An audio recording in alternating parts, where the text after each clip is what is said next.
La mansión de Millbrook Heights se alzaba como una tumba contra el cielo de medianoche, con sus persianas rotas colgando como alas heridas. Ben Hayes se arrodilló junto a la antigua cerradura de la puerta principal, trabajando metódicamente con sus dedos callosos cuando una voz explotó desde dentro. «Mi hijo está ahí dentro».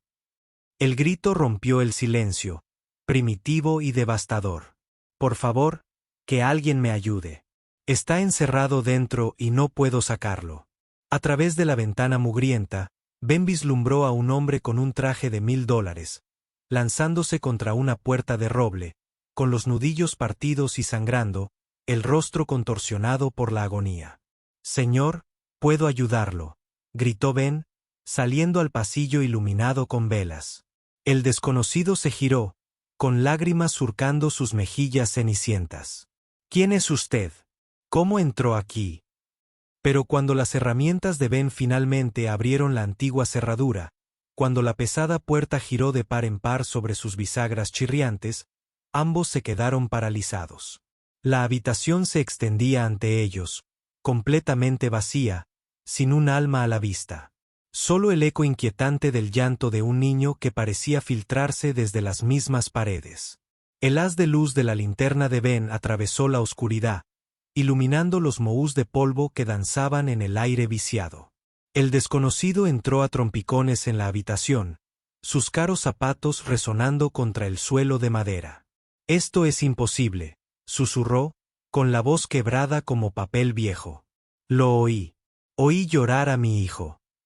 Las manos del hombre temblaban mientras se las pasaba por el pelo plateado, dejando rastros de sangre en sus nudillos desgarrados. Ben recorrió con cuidado el perímetro de la habitación, buscando con su ojo experto paneles ocultos o puertas secretas.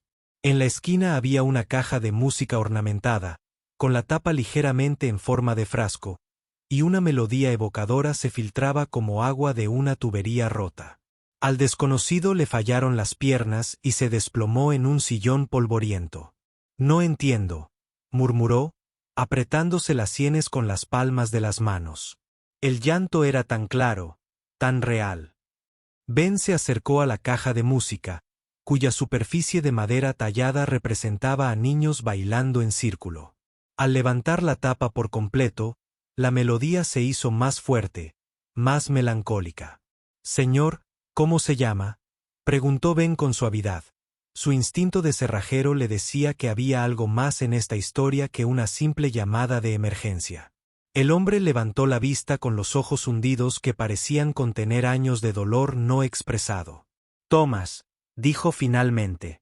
«Thomas. ¿Y tú?» «Ben Hayes. Soy cerrajero.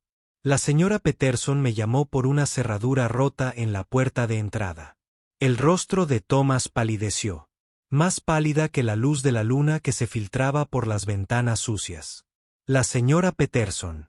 Pero ella se mudó hacía años. Los dos hombres se miraron fijamente a la luz parpadeante de las velas. La melodía de la caja de música, el único sonido que rompía el pesado silencio. Ben sintió un escalofrío recorrerle la espalda, ese que te da cuando te das cuenta de que has entrado en algo mucho más grande que una simple llamada de servicio.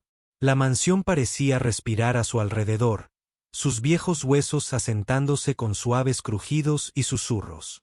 3 días después, Ben estaba sentado a la mesa de la cocina, observando a su hija de 8 años, Zoe, colocar cuidadosamente sus cereales en filas perfectas.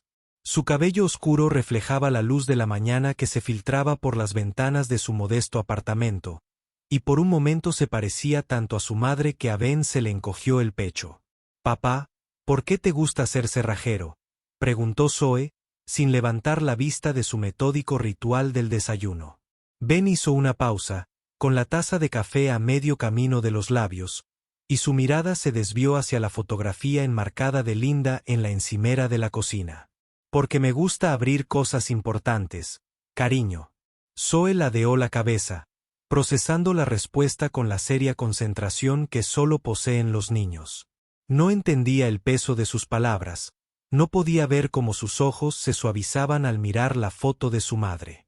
Más tarde, cuando la señora Henderson, de la casa de al lado, vino a ver a Zoe, La voz de la anciana se convirtió en un susurro preocupado.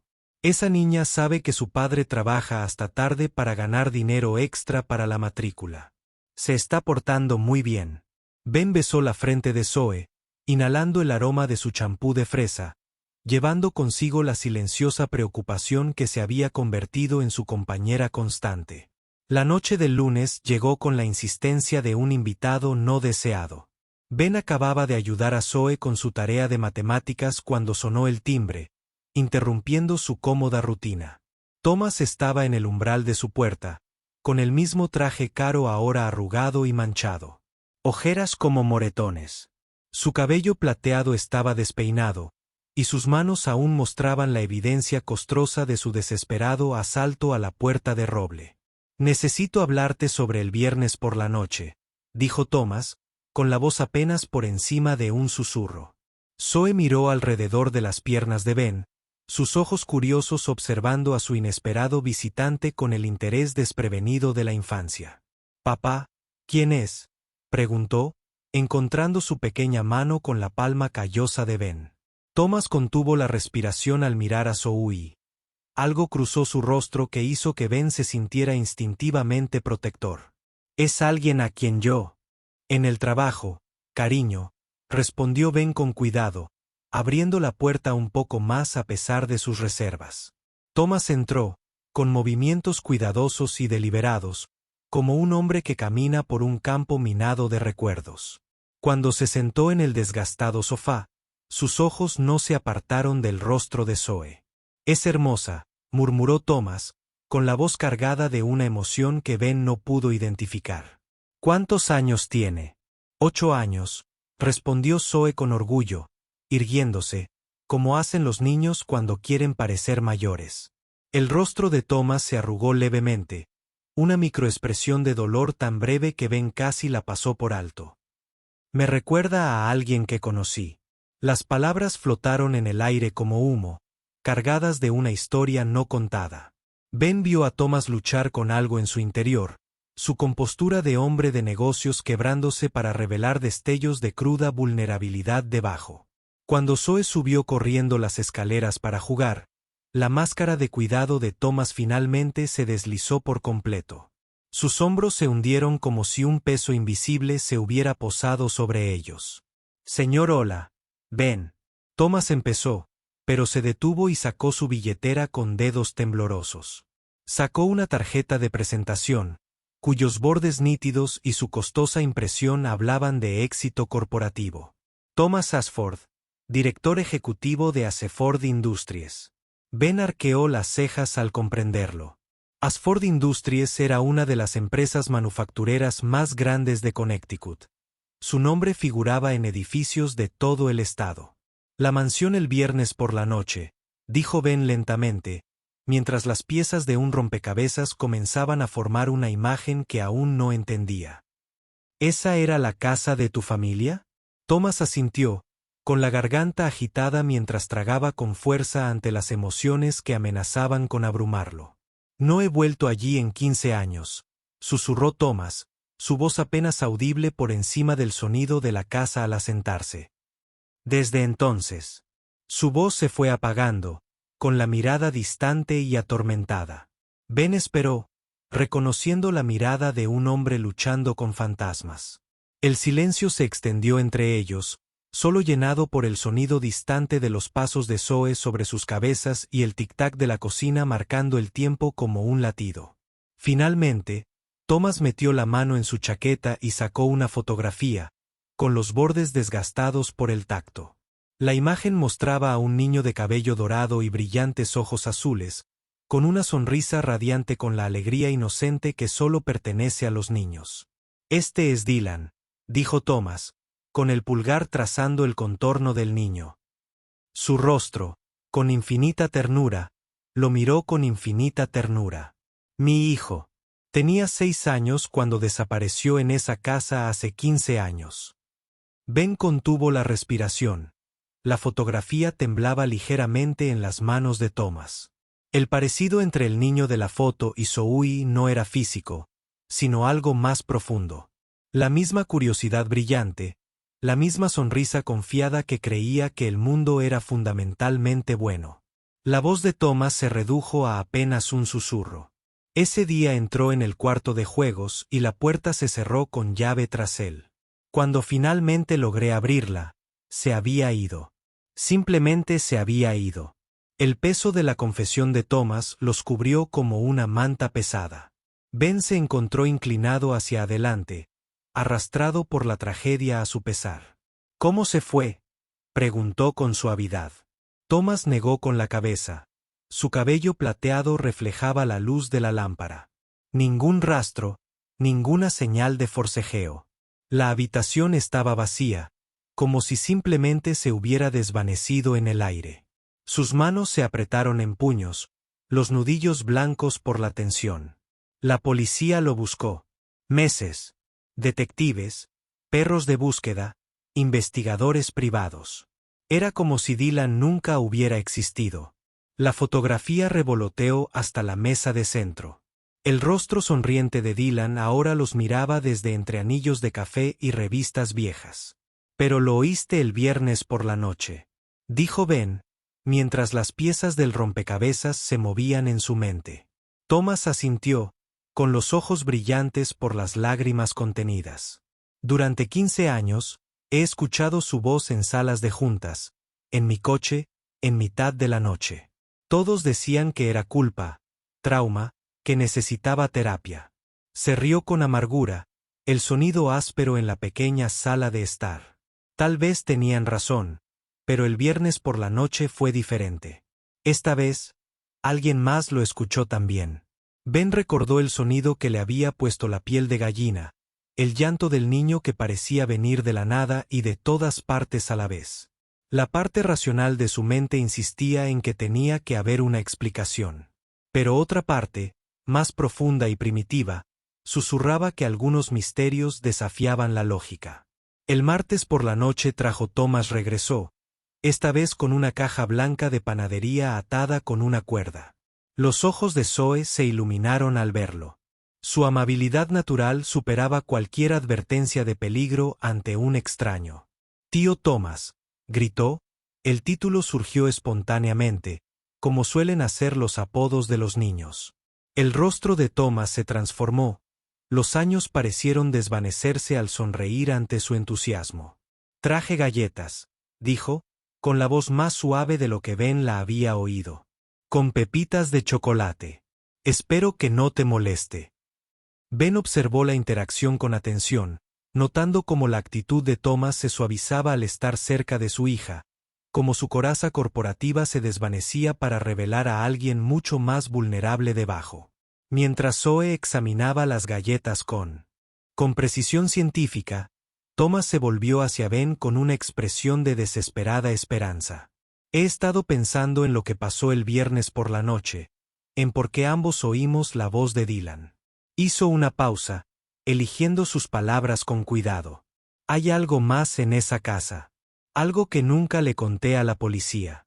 Ben sintió ese escalofrío familiar, la sensación de estar al borde de algo vasto e incognoscible. Thomas continuó, bajando la voz a poco más de un susurro. «Hay habitaciones en esa casa que no aparecen en ningún plano. Espacios secretos que mi abuelo construyó durante la ley seca. Dylan los conocía, le encantaba explorarlos. La implicación flotaba entre ellos como una telaraña, delicada y peligrosa. El jueves trajo a Thomas por tercera vez, y con él todo el peso de su historia. Después de que Zoe se acostara, se sentó en la sala de Ben y finalmente abrió la caja cerrada de su dolor.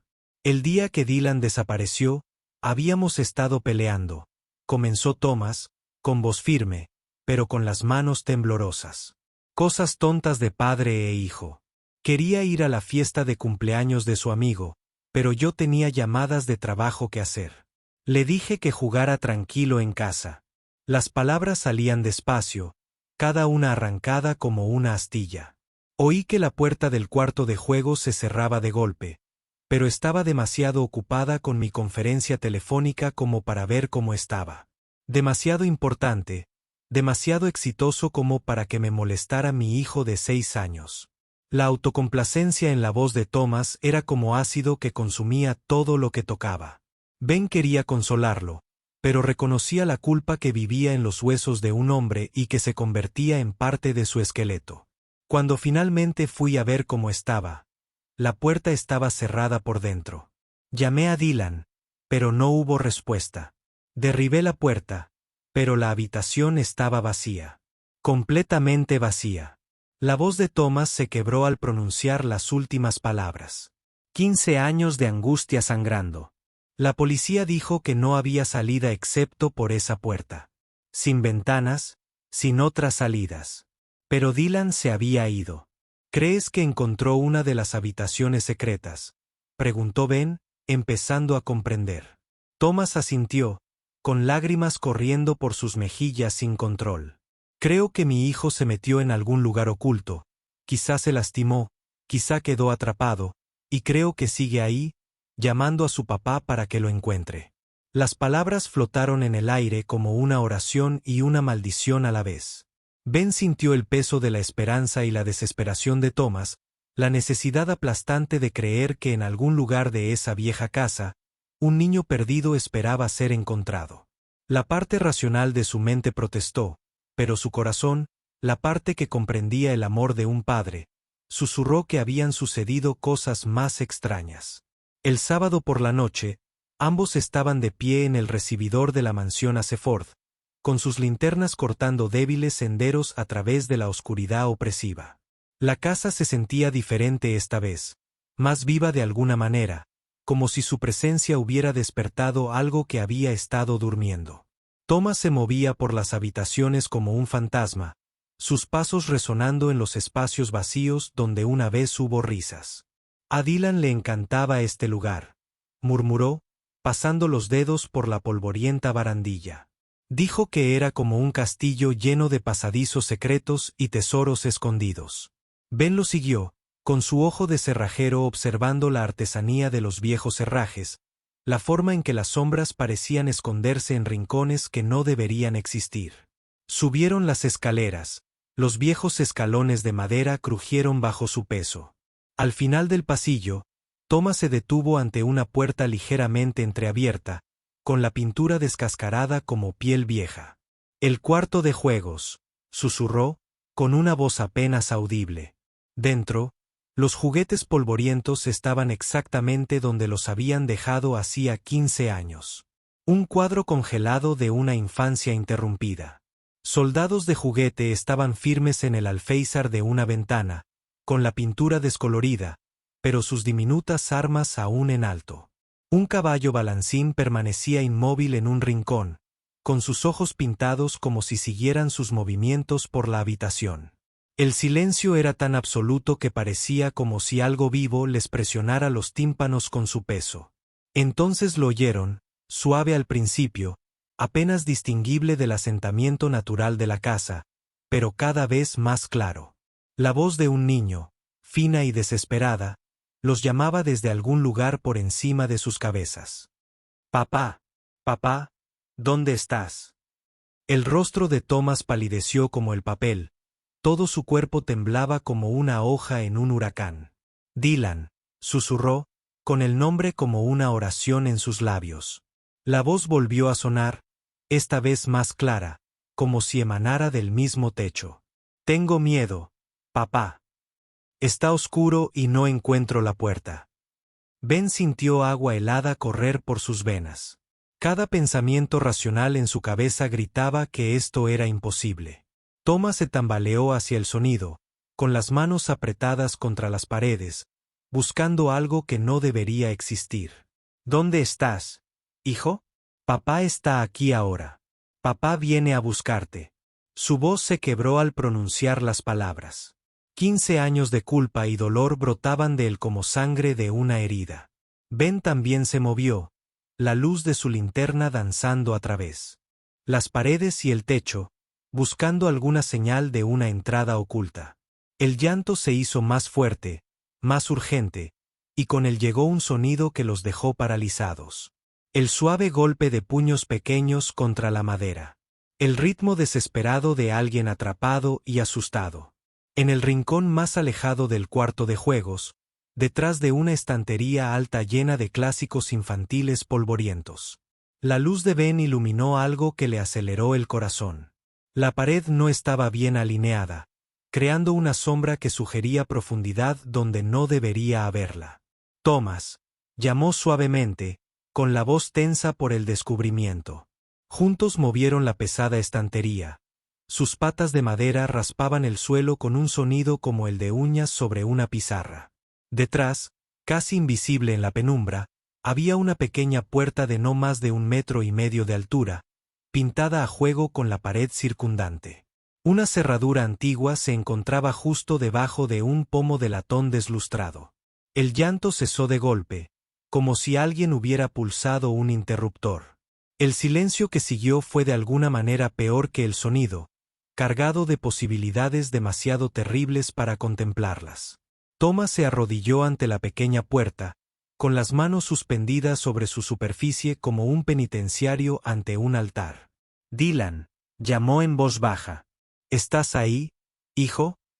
Nada. Ningún sonido, ningún movimiento. Solo el peso de 15 años presionándolos a ambos. Ben se arrodilló junto a Thomas, examinando la cerradura con interés profesional, sus dedos recorriendo el intrincado mecanismo metálico del viejo mecanismo. Era una caja de rompecabezas de resortes y palancas, el tipo de cerradura que requería habilidad y paciencia para abrirse. «Esto llevará tiempo», dijo Ben en voz baja, mientras sus herramientas ya aparecían en sus manos con eficacia practicada. Thomas asintió, con el rostro convertido en una máscara de emociones apenas controladas.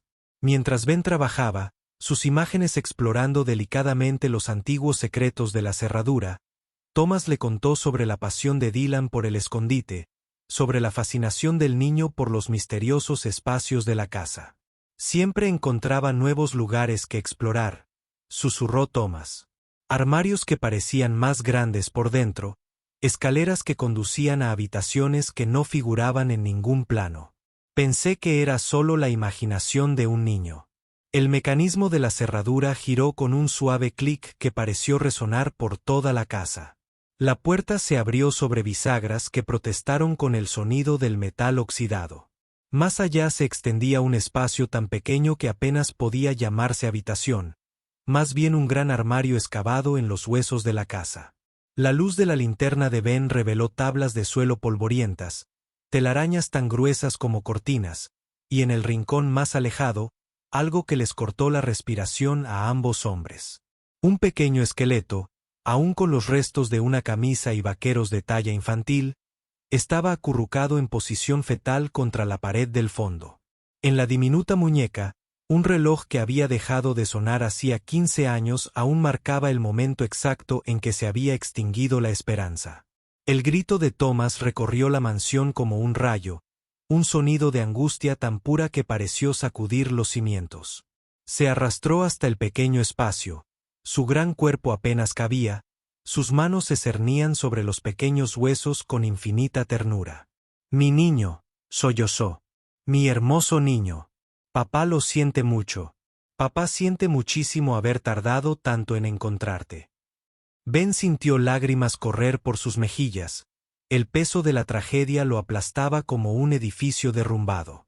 En un rincón, parcialmente oculto por los escombros, yacía un pequeño cuaderno, con las páginas llenas de la cuidadosa letra de un niño. Ben recuperó el cuaderno con manos temblorosas, con las páginas quebradizas por el tiempo y la humedad. A la luz de su linterna, leyó en voz alta las últimas palabras de Dylan. Cada entrada era un puñal clavado en el corazón de Thomas. Día 1. Papá me encontrará. Esperaré aquí como si estuviéramos jugando al escondite. Los sollozos de Thomas se hicieron más fuertes, todo su cuerpo temblaba con la fuerza de su dolor. Día 3. Tengo hambre, pero papá me traerá comida pronto. Siempre me cuida. Las anotaciones continuaban, trazando el lento descenso de un niño pequeño de la confianza a la confusión, al miedo y a la desesperación. Cada palabra era un testimonio de la fe inquebrantable de un niño en su padre, una fe que había sostenido a Dylan, incluso mientras lentamente murría de hambre en la oscuridad. La última anotación, escrita con una letra cada vez más temblorosa, detuvo los sollozos de Thomas, tan repentinamente como si alguien lo hubiera golpeado. Día 10. Oigo a papá llamarme, pero ya no puedo devolverle la llamada. Estoy demasiado cansado. Te quiero, papá. Te esperaré para siempre. El cuaderno se resbaló de los dedos inertes de Ben, cayendo al suelo polvoriento con un golpe sordo. En el silencio que siguió, ambos hombres pudieron oír el sonido de sus propios corazones rompiéndose, el agudo crujido de la esperanza finalmente destrozándose. Después de 15 años de desesperada persistencia, Thomas juntó los pequeños huesos contra su pecho, acunándolos como si aún fueran su hijo vivo. Pero había más. Escondido debajo de los restos de Dylan, Ben encontró otro trozo de papel. Escrito con letra adulta y tinta que parecía más fresca de lo que debería. El mensaje fue breve pero trascendental. Thomas, si estás leyendo esto, significa que Dylan por fin te ha traído a casa.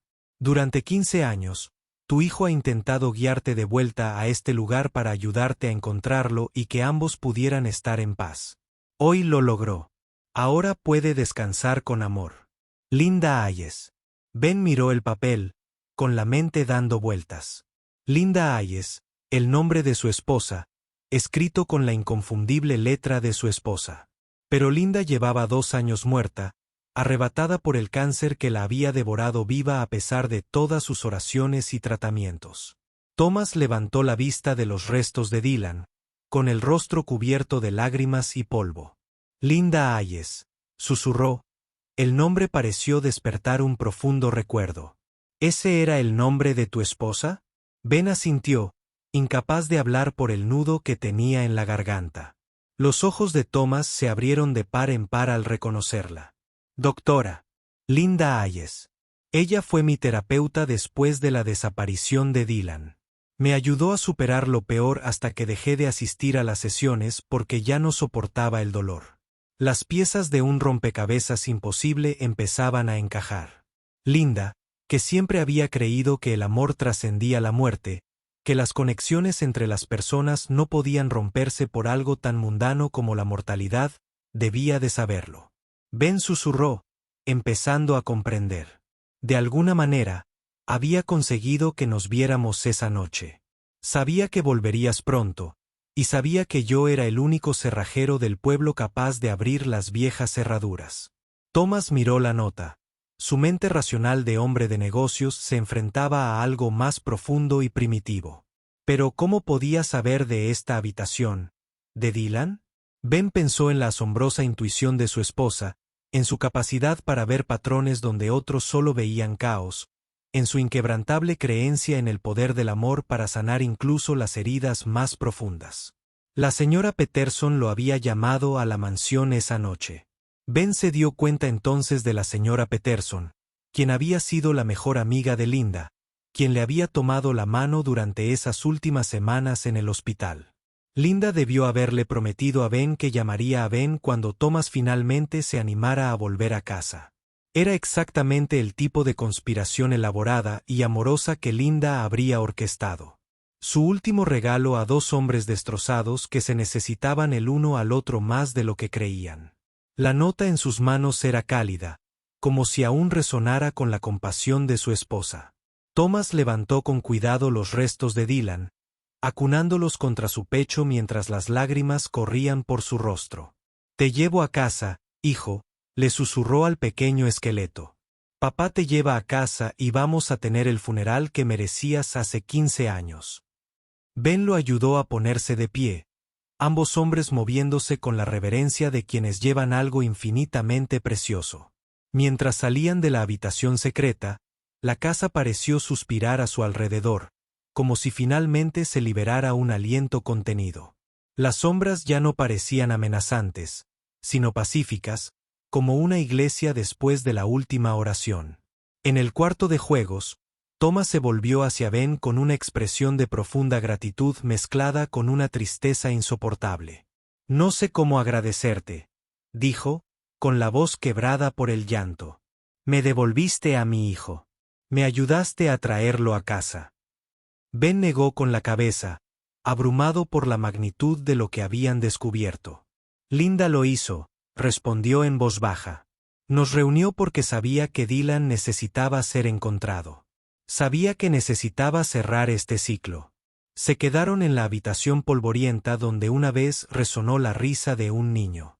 Ambos hombres cambiaron para siempre por lo que presenciaron. 3 semanas después, el cementerio de Millbrook celebró su funeral más pequeño y desgarrador en décadas. Solo asistieron 4 personas: Thomas, Ben, Zoe y la señora Peterson, quien finalmente confesó su papel en el emparejamiento póstumo de Linda. Dylan Thomas Ashford fue enterrado en una parcela junto a sus abuelos, con su pequeño ataúd blanco cubierto de juguetes y flores. Thomas se arrodilló junto a la tumba, con la mano presionada contra la tierra fresca. Siento haber tardado tanto en encontrarte, hijo, susurró. Pero nunca te diste por vencido, ¿verdad? Seguiste llamándome hasta que finalmente te escuché. El viento de septiembre susurraba entre los robles del cementerio, trayendo consigo el aroma del otoño y los nuevos comienzos.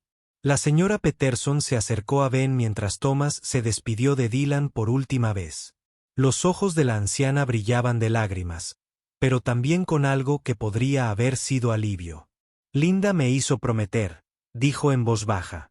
Dijo que algún día un hombre volvería a esa casa buscando a su hijo perdido, y cuando lo hiciera, debía llamarte. Dijo que eras la única que podía abrir las puertas que importaban. Ben asintió, comprendiendo el último regalo de su esposa con una claridad cristalina. Linda siempre había visto las partes rotas de las personas, siempre había sabido exactamente cómo sanar las almas heridas. Zoe colocó un pequeño ramo de flores silvestres sobre la tumba de Dylan, su corazón de niña aceptando la tragedia con la resiliencia que solo los muy pequeños poseen. Dylan está con mamá ahora. ¿Qué? Preguntó a Ben, deslizándose en la de él con una confianza automática. Ben se arrodilló junto a su hija, abrazándola. Creo que sí, cariño. Creo que ambos están a salvo en algún lugar, cuidando a sus seres queridos. Thomas lo escuchó y sonrió entre lágrimas, la primera sonrisa sincera que Ben le había visto. La idea de que Dylan y Linda pudieran estar juntos, de que la muerte pudiera no ser el final, sino simplemente una puerta, los reconfortó a todos. Las semanas siguientes trajeron cambios inesperados a la vida de ambos. Thomas apareció en la puerta de Ben una noche con una propuesta que cambiaría sus circunstancias para siempre. Quiero ofrecerte un puesto, dijo sin preámbulos. Jefe de seguridad de todas las propiedades de Ashford Industries. El salario es 3 veces superior al que ganas ahora, y Zoe tendría la matrícula universitaria completa pagada a través de nuestro programa de beneficios para empleados. Ben lo miró fijamente, abrumado por la generosa oferta. Pero Thomas no había terminado. Más que eso, necesito un amigo. Alguien que entienda la pérdida, que sepa lo que significa amar a un hijo más que a tu propia vida. Thomas, no sé nada. De seguridad corporativa, protestó Ben. Pero Thomas desestimó sus preocupaciones. Aprenderás. Yo te enseñaré sobre negocios, y tú puedes enseñarme. A ser padre de nuevo. Sobre ser el tío Thomas de una niña que me recuerda por qué vale la pena vivir. Ben miró a Zoe, quien escuchaba con la intensa concentración que los niños ponen en conversaciones adultas que solo comprenden a medias. La oferta representaba seguridad, oportunidad, la posibilidad de darle a su hija ventajas que nunca había soñado posibles. Pero más que eso, representaba el tipo de amistad que se da una vez en la vida, forjada en la tragedia, pero fortalecida por la esperanza. El primer mes de su nuevo acuerdo transcurrió sin contratiempos, con Thomas acompañándolos a cenar una vez por semana. Le traía regalos a Zoe, la ayudaba con las tareas y poco a poco empezó a sonreír más que a fruncir el ceño. Ben observó la transformación con asombro, viendo cómo el cariño inocente de su hija sanaba heridas que 15 años de terapia no habían tocado. Thomas, a su vez, parecía encontrar paz en la calidez de su modesto hogar, en los sencillos ritmos de la vida familiar que había perdido cuando Dylan desapareció. Por primera vez desde la muerte de Linda, Ben no se sentía solo en la abrumadora responsabilidad de ser padre o madre soltero /A. Pero para el segundo mes, comenzaron a surgir cambios sutiles.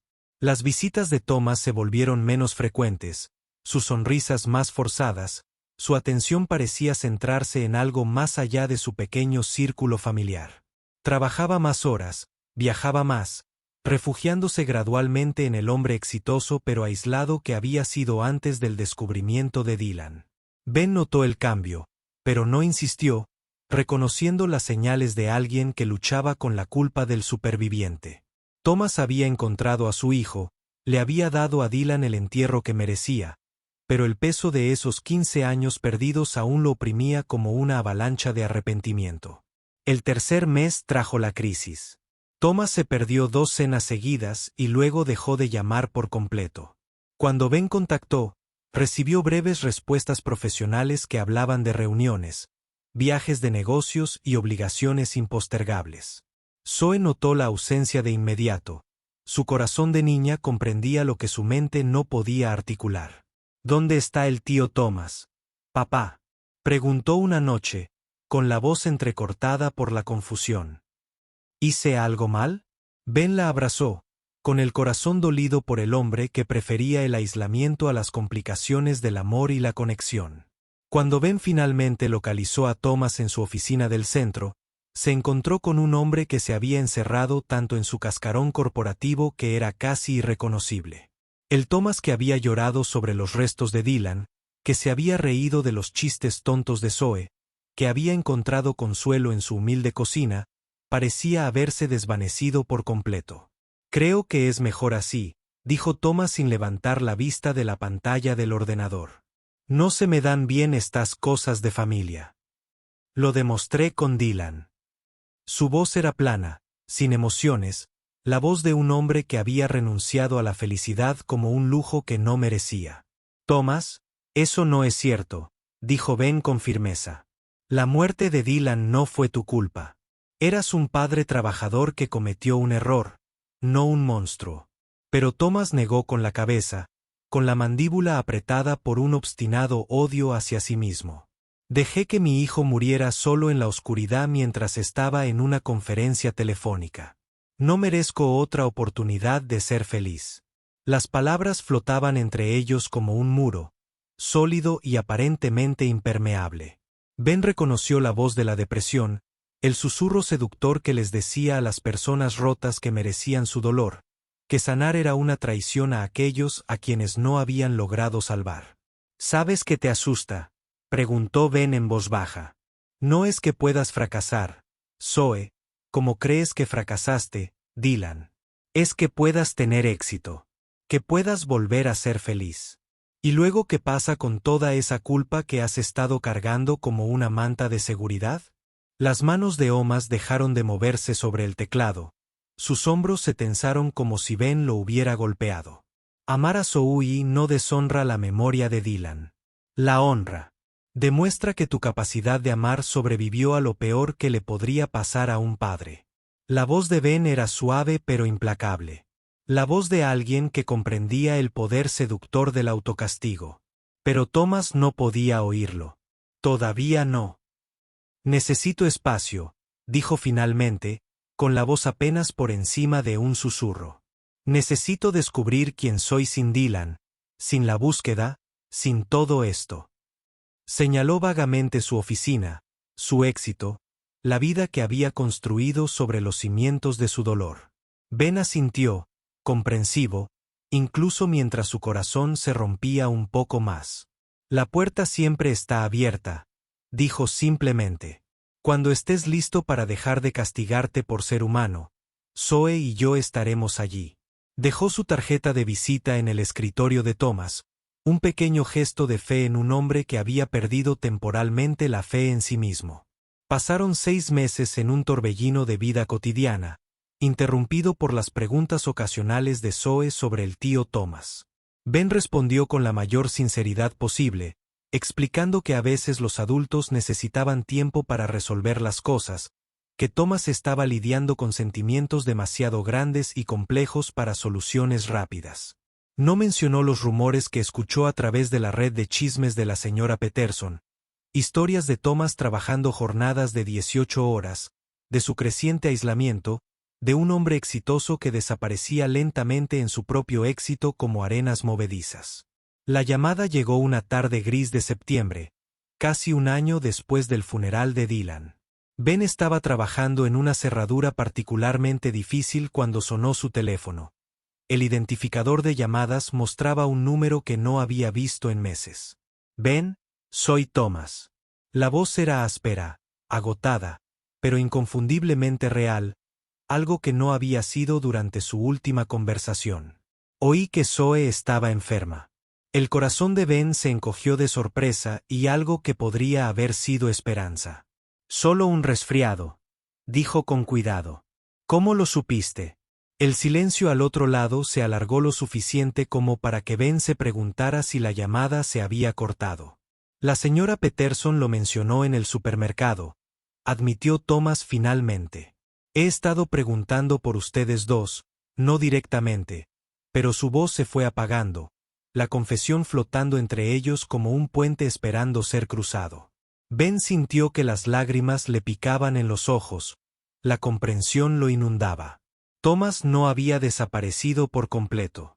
Había estado observando desde la distancia, preocupándose desde lejos, amándolos como solo su corazón herido podía hacerlo. Era un progreso, aunque no pareciera suficiente. ¿Por qué no volviste?, preguntó Ben con dulzura. La risa de Thomas era amarga y autocrítica. Porque tenía miedo. Miedo de que si me permitía amar a Zoe como amaba a Dylan, encontraría la manera de fallarle también. Miedo de que la felicidad traicionara la memoria de mi hijo. Miedo de no merecer una segunda oportunidad de formar parte de una familia. Las palabras salieron atropelladas, como si Thomas las hubiera estado ensayando durante meses.